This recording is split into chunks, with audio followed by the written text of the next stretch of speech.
Cara menyimpan dana pendidikan yang tepat.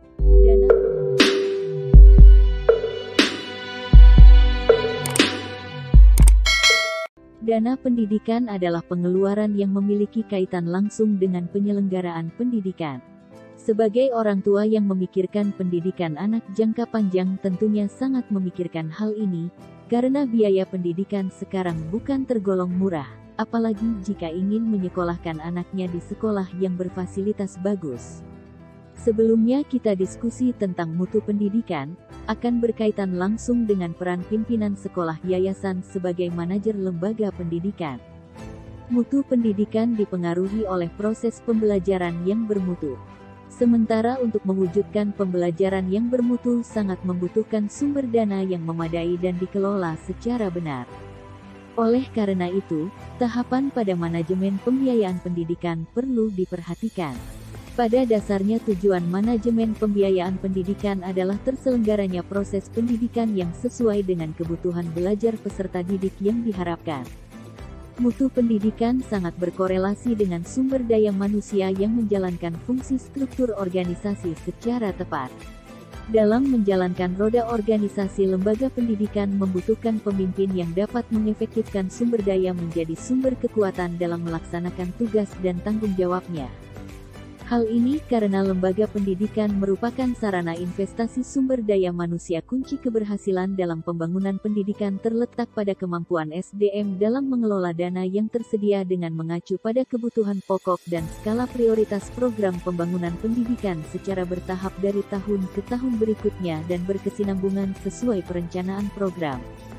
Pemerintah memegang peranan penting demi terciptanya situasi dan kondisi penyelenggaraan dan pengelolaan pendidikan yang demokratis dan berkeadilan yang termaktub dalam Pasal 4, Ayat 1 Undang-Undang Nomor 20 Tahun 2003 yaitu pendidikan diselenggarakan secara demokratis dan berkeadilan serta tidak diskriminatif dengan menjunjung tinggi hak asasi manusia, nilai keagamaan, nilai kultural dan kemajemukan bangsa.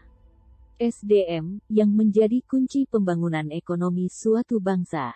Nah, lantaran Anda telah memahami betapa pentingnya mempersiapkan dana pendidikan anak sedini mungkin, berikut beberapa hal yang wajib Anda perhatikan. 1. Kumpulkan informasi dan tentukan pilihan sekolahnya. Berbicara mengenai pendidikan, data Kemendikbud dalam tahun 2021 mencatat lebih berdasarkan 5.000 sekolah, baik negeri juga partikelir pada kota Jakarta.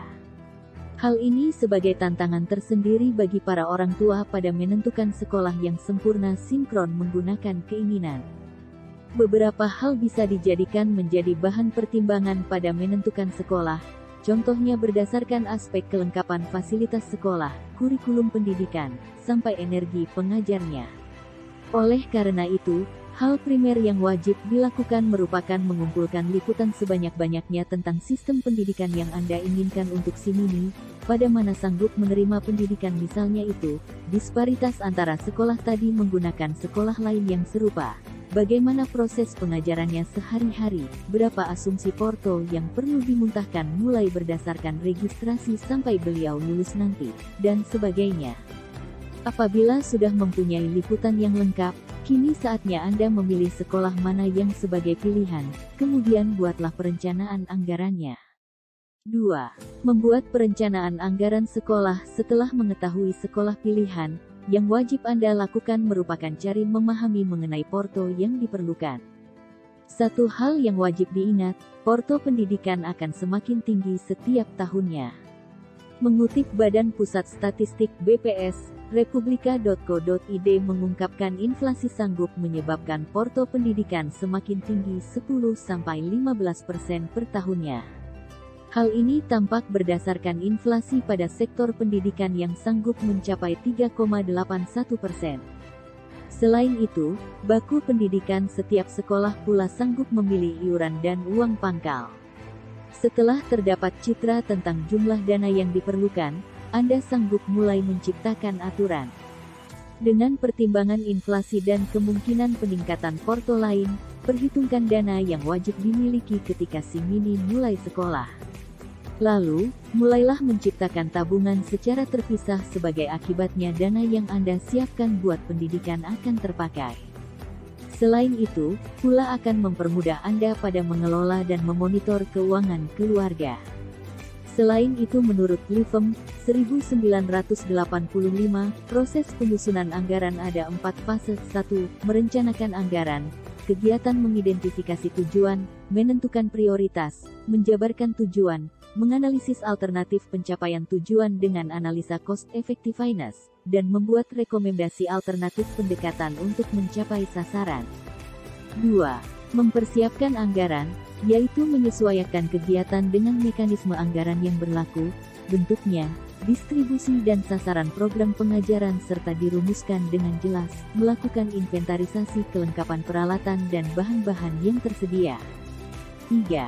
Mengelola pelaksanaan anggaran, yaitu mempersiapkan administrasi, melakukan pembelanjaan dan membuat transaksi, membuat perhitungan, mengawasi pelaksanaan sesuai dengan prosedur kerja yang berlaku, serta membuat laporan dan pertanggungjawaban keuangan.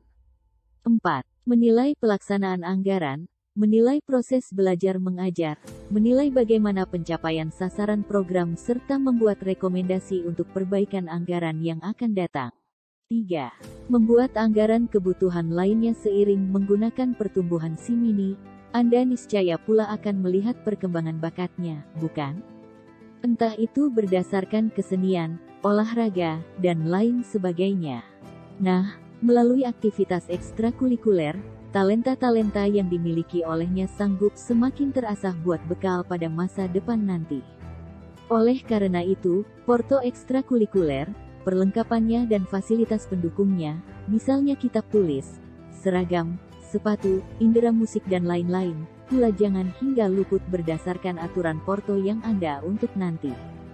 Selain itu, nantinya akan terdapat pula porto-porto tambahan lain misalnya les privat, porto antar jemput, dan lain-lain yang wajib diperhitungkan pada aturan. Walaupun memang belum sanggup diperkirakan menggunakan niscaya porto yang diharapkan, namun mulailah buat menyisihkan beberapa persen berdasarkan pendapatan Anda buat hal yang satu ini. Lantaran hal-hal tadi kelak akan diharapkan si mini ketika mulai sekolah. 4. Pilihlah instrumen yang sesuai dalam mempersiapkan dana pendidikan anak. Terdapat beberapa pilihan instrumen pada mempersiapkan dana pendidikan anak, contohnya menggunakan tabungan dan premi. Namun, apa disparitas berdasarkan keduanya? Tabungan pendidikan merupakan suatu wadah buat menyiapkan tabungan pendidikan si mini yang sanggup Anda alokasikan sendiri, atau menggunakan memanfaatkan acara yang disediakan sang institusi finansial tertentu. Meskipun begitu, cara mempersiapkan tabungan pendidikan anak yang satu ini umumnya lebih cocok buat jangka pendek, antara 2-5 tahun saja. Lantaran bila Anda memakai cara ini, uang yang Anda alokasikan atau simpan pada bank sanggup saja Anda pakai sewaktu terdapat keperluan darurat. Apalagi, misalnya yang telah kita bahas beserta pada poin kedua, porto pendidikan pada Indonesia rentan semakin tinggi secara signifikan lantaran terkena inflasi. Sementara itu, premi pendidikan dalam biasanya mempunyai unsur tabungan atau investasi yang dilakukan pada jangka ketika lebih panjang. Sebagai akibatnya sanggup menaruh taraf pengembalian lebih tinggi dan membantu Anda mengantisipasi kenaikan porto pendidikan.